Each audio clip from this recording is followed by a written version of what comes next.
pleno 2017, o Brasil faz ciência assim. Falta água, eu diria que uma vez por mês, luz vez por outra, né? Quando um equipamento quebra... Aquele lá do fundo tá Aquele lá do 3 meses parado. 3 meses parado. Eu não me lembro de ter uma situação de financiamento tão grave como essa. A situação é de calamidade. Dureza, porque a ciência é tão importante, ela está em tudo. Hoje mesmo ela estava nas micro-ondas que requentaram a pizza do seu café da manhã. Está nos micro-organismos que produzem o iogurte do seu filho. No transporte que te levou para o almoço com a família. Na televisão, que agora está mostrando o Fantástico. No celular, onde você comenta o programa. No computador, que você vai ligar no trabalho amanhã de manhã. A ciência também está nos remédios que curam doenças. E na esperança contra doenças ainda sem cura.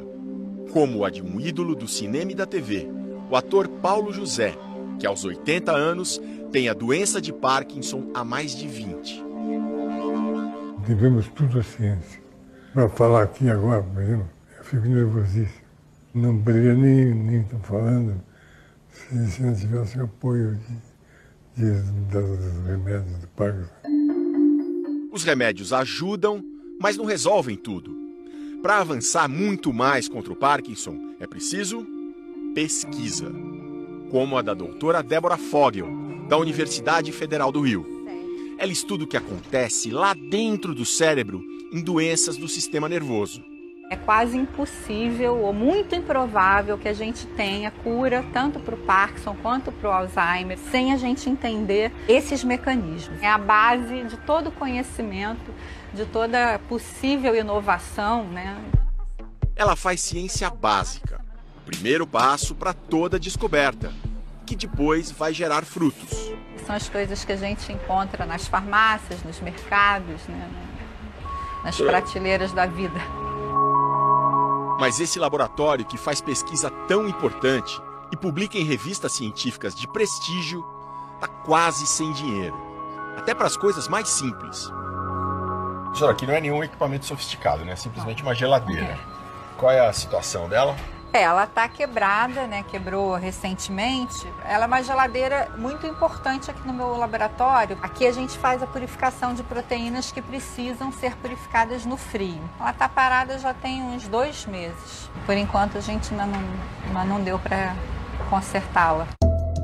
A professora é só uma entre milhares de cientistas brasileiros que sofrem com cortes de verba, um atrás do outro, que acontecem cada vez mais radicais desde 2013. Mas foi agora, em 2017, que veio o pior golpe.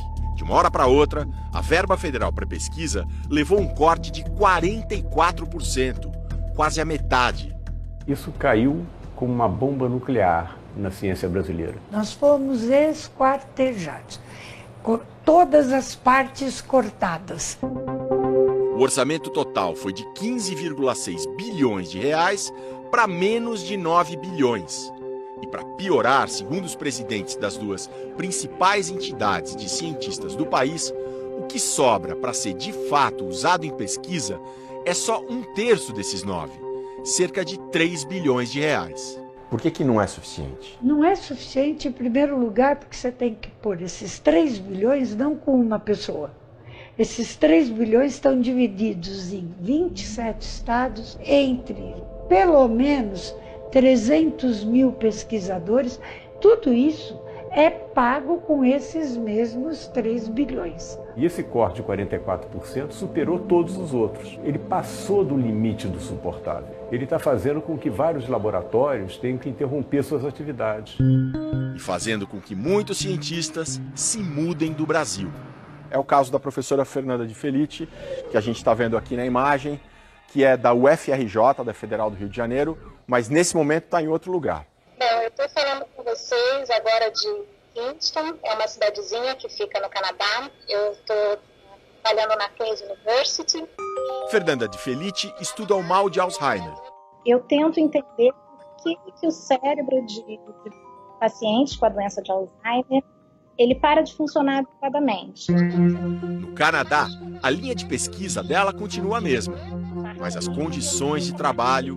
Agora aqui eu tenho dinheiro, então eu posso comprar o que eu preciso e desenvolver a pesquisa. E na Federal do Rio, como era?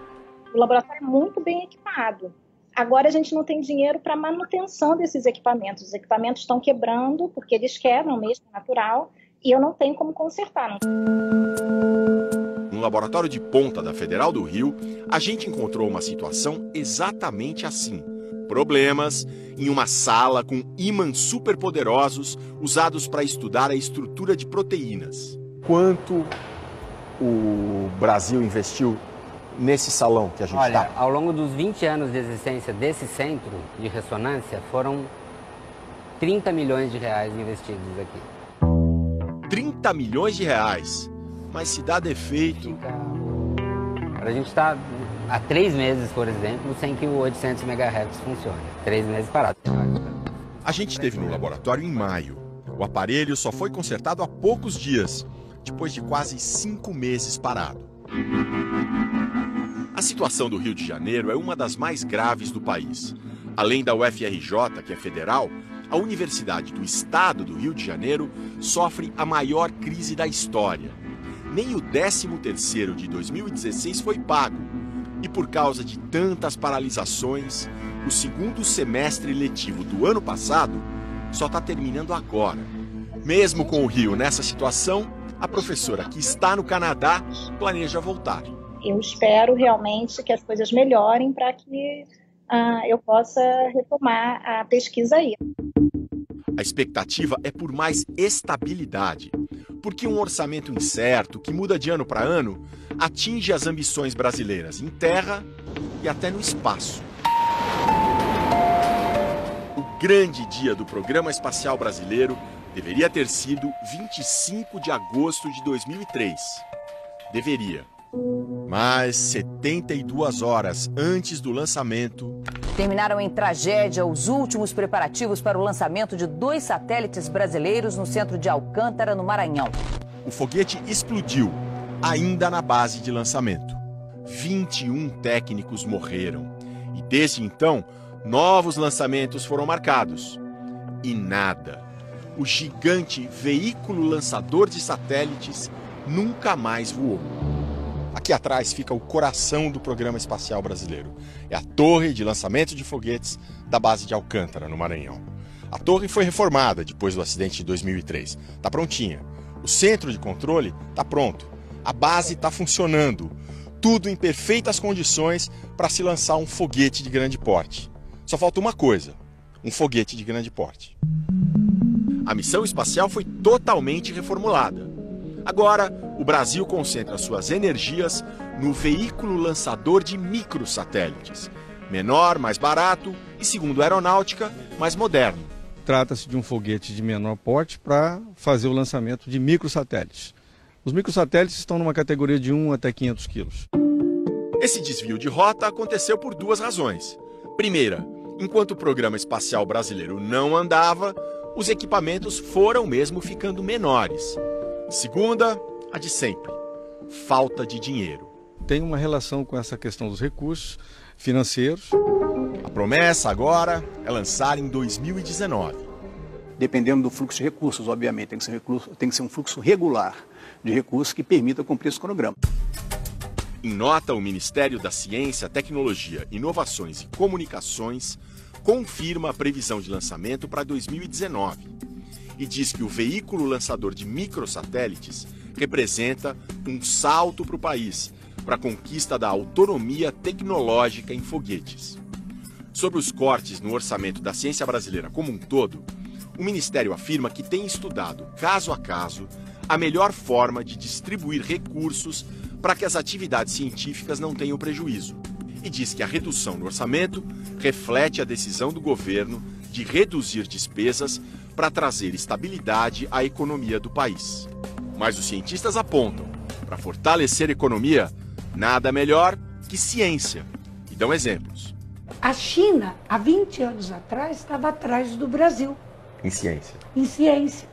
Hoje, ela está na nossa frente. A Coreia do Sul também. Estávamos emparelhados, né? E de repente a Coreia do Sul despontou.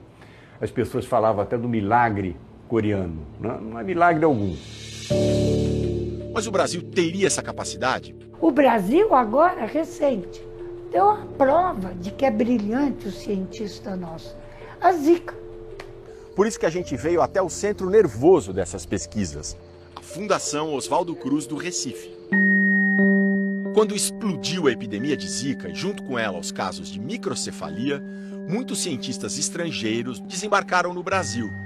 E o que eles acharam?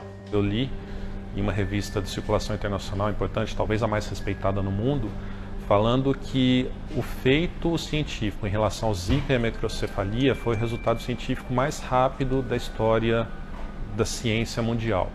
E eles atribuem 3 fatores. Um desses fatores é a capacidade tecnológico-científica dos pesquisadores no Brasil. Essa capacidade, o ator Paulo José conhece bem. Ele tem um eletrodo implantado no cérebro, numa cirurgia feita aqui no Brasil, para diminuir os sintomas do mal de Parkinson. Isso tirou completamente o tremor da mão. Ia comentar isso, que me parece que você tem pouco tremor nas mãos. É por causa do eletrodo. Por causa do eletrodo. A técnica se chama Deep Brain Stimulation, estimulação profunda do cérebro. O cientista, vamos dizer, e eu sou extremamente grato a ele. Aí esse homem que eu conheço, ele começou a fazer aplicações de Brain Stimulation. Se não fosse isso, eu não teria feito nem a novela seguinte, em 93. Agora vê se diverte um pouco, vai no cinema. Mas não vai tarde. Mais o impacto da ciência, que chegou até a sala da sua casa há 24 anos. Porque na hora da novela, e não só, o dia todo, a ciência está na sua vida. Mas como seguir adiante aqui no Brasil, cada vez com menos dinheiro? A cientista da Universidade Federal do Rio, que estuda justamente a doença do Paulo José, compara a situação com um filme.